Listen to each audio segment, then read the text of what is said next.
Hi there guys, welcome to the Sage Gaming News.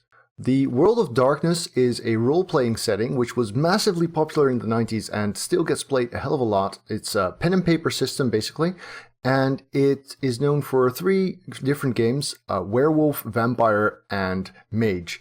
And the last time a video game was released based on the World of Darkness setting, it was Vampire the Masquerade Bloodlines back in 2004, which was a really good game and despite a lot of bugs actually kind of reached cult status.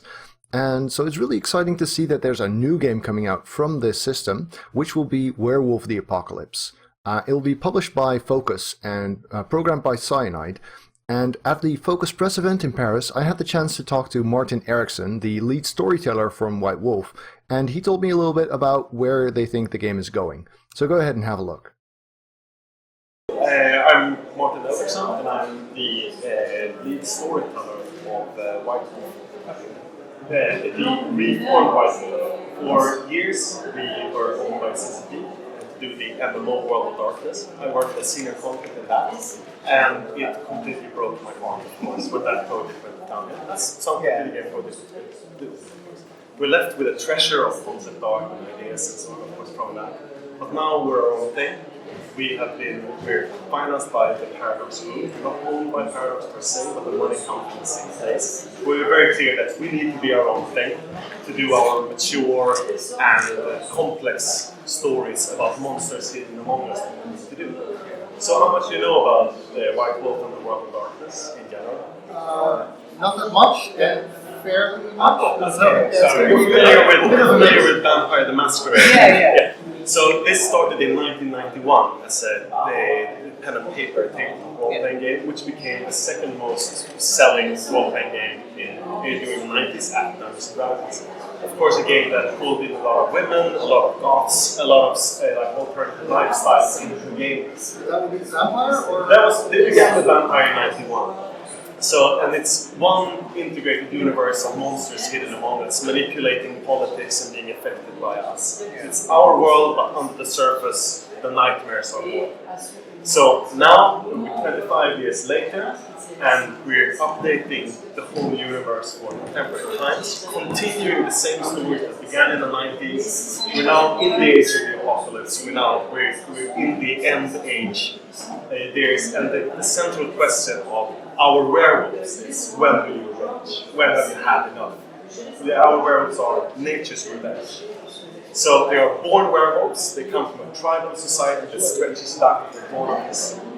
And they were set on Earth by Gaia, the living planet. They are the immune system of the ecosystem, if you want. So for thousands of years they hunted us and made sure that we stayed in small family groups or nomadic packs. But they are both man and wolf. they were culling the herd, right? They were culling the herd, making sure that we didn't fuck up. But they showed us mercy. They kind of fell in love with us. They are humans as well as wolves. They said, okay, let's give the monkeys a shot. Let them have their time and let's see what they can build. Now, many thousand years later, they're severely regretting that decision. So the 13 tribes of the werewolves are now at the cusp of renewing the culling of humans. Are they going to go to war against the humans again? Because we now know that we have endangered Gaia so much. There's going to be a second the discussion is, of course, between the Red Talons and the Children of Gaia and so on. When should the Imperium start again? So this game is about the balance between wisdom and rage. It's about saving the world, but also what is the price of changing the world with violent activist action. It is clearly a game that reflects a lot of huge questions that are here and now. But there's always a part that is done with all their needs. The vampires explore the temptations of power and the temptations of violation and being a predator on other human beings. So you could call them the 1%. And of course, the werewolves struggle with the problem of violent activism. When is enough enough? And when will you rage? When have you had enough and you need towards violence? So, our werewolves are deeply spiritual. They smell and feel and talk to nature in a way that humans can only dream of. So to them, a city is repugnant unless they have lived in it for their whole life. There's a couple of tribes. Many werewolves actually grow up among humans. Yes, but unless they are from the Glasswalker tribe or from the Bonoid tribe, they often move out of the cities into compounds or separate activist compounds outside of the military houses and so on. The way that protesters do. They're quite dangerous things. If hippies were 3 meters tall and had big claws and had no moral cause but killing humans. But yes, not all werewolves think that the best way forward is war against the humans. There's the Glasswalkers that believe that technology can show us a way out. They would be highly supportive, or even be Elon Musk and Tesla and so on, just having the idea that we can change this to have hope.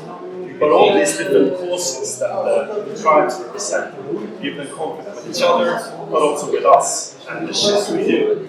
So this game will be set in North America, which is of course a place of great turmoil and great ecological devastation. So the north part of the continent where you have fracking, polar ice caps melting, you have native reservations being infringed upon, you have pipelines, there's plenty of room for exciting conflicts that takes place in pristine wilderness.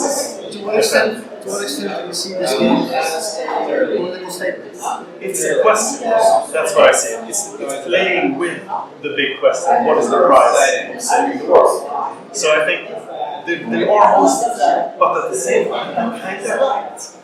And I think it's games have a unique position to answer questions rather than to make very blunt, long-pause statements. It's more interesting to explore this question than to make statements about it. Our werewolves, they are surely on the side of civilization. Absolutely. But what is the human race? And it's also about their relationship to the spirit, because they're a shamanistic culture that see everything as alive. They talk to the spirits of extinct species, to ally with them to gain powerful gifts. A badger spirit could give them the power to lock their jaws forcefully. An oak's tree spirit could armor their hide. So they do that verbal negotiation with nature. But this also comes as a price, right? Yes. Spirits often demand something Oh in return. yeah. Maybe the blood of the loggers that have been cutting down the oak forest, for instance. Their spirits are not nice. They are the werewolves are nature resident with the claw. They're not cuddly, like furry Captain Planet heroes. They are also monsters. So where is the border between being a fighter for the ecology and being like an outright terrorist? It is not easy. And with the World of Darkness, it's never been an easy place. That's kind of the point. Yeah, that's kind of point. It's not the word of slight dimness. We will take serious questions. And a lot of the IPs that have dealt with werewolves and vampires and so on for the last years have been teen-oriented, they've been very safe, they've been quite nice. This is not that. We usually say 20 plus as our audience, not only because werewolves ripped private security forces to pieces and limbs are flying, but because the questions are sophisticated and we don't want to give these answers. It's not a good need of easy believable proposition. The nightmare and these forces of the worm are, of course, abject evil, and they are disgusting. So how do you fight them? What is the best way of doing it? Is there you mentioned the worm in the initial press release. Is there much of a role for the Weaver as well? Of course, the Weaver, in some way, Weaver is the force of order, technology, and the way that law versus the creative chaos of nature. So some werewolves are hedging their bets that the Weaver can help. Other werewolves say that the Weaver, technology, civilization, that is the cause of why the world is insane. This is the root cause, is technology. So there are different opinions on it. And some werewolves, like the Glasswalkers, they do talk to the Weaver spirits. They can talk to spirits of machines. They speak to the spirits of the web and so on. So they would still believe that They're friends with Google. I don't know if Google specifically will be flattered by that comparison, but yes, there are progressives that are working within the technology. if you want the reference to how kind of how they are. And can the player play as any of these tribes? You have to realize that it's like 2 weeks since we signed this, so it's like it's a bit too early to say that. But the core setting is the wilderness that is being encroached upon. Maybe there will be missions that take you to the city and so on, but in essence, it's a game about the wild. And the wild in you and the wild in defend. So that gives us possibilities for vibrant landscapes, projecting into the spiritual shadow of the Umbra, will give us the opportunity to have wild and trippy visuals and so on. So it can be a rich game in a way that all horror games can be rad. This can go all the way. In how you imagine this game, do you think going into the Umbra is something you can do at will? I think it's the stiffer today than it was in the 90s. I think, and also we want to root this in the old shamanist traditions. If I would project it the Umbra as a werewolf, I would maybe sell myself in hooks into the sun dance or eat mushrooms or like use shamanistic methods to project it to the Umbra. It will be possible. The stepping in and out quickly during combat and so on, that is maybe not something that is super interesting as now. It's more that's in combat, the shape is the key. Building up rage to shift into Chronos and then maybe regret the consequences of doing the wrong turn. It's like setting off a nuclear bomb. To what extent would you like this to be a combat game? Werewolf is a game about savage horror, and it has visceral combat as a core. Sure, there's lots of tribal politics, there's lots of big political and philosophical and environmental questions, and that needs to be there in dialogue, but the combat has to be kick-ass and action RPG focused. So I have a hard time saying this is turn-based, I have a hard time saying this is like third person from above, you want to be in there very close and feel the popping of bones, shifting and tearing of flesh, which makes it, yes, it's the most combat-centric game of the World of Darkness, and that's how it should be. In Werewolf, one of the scariest things is going into a rage and then losing control. Yes. And the big part of what makes that so scary is that usually you're with a group of allies.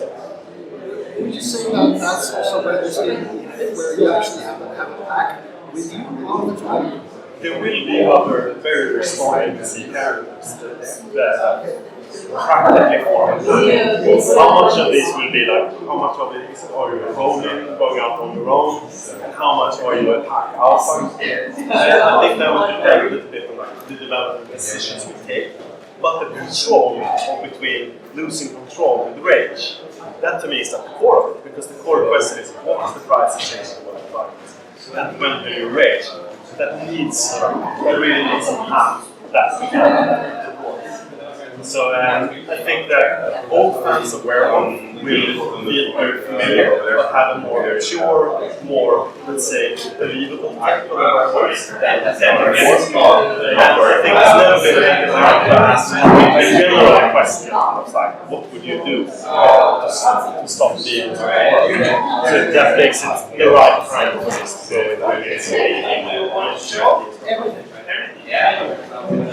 Next one coming. Thanks so much. Thank you very much for your comment. Alright YouTube, thanks for watching. If you enjoyed this, remember to leave it a thumbs up at the bottom. And of course, if you'd like to see more videos, do check out the channel and hit subscribe on your top right.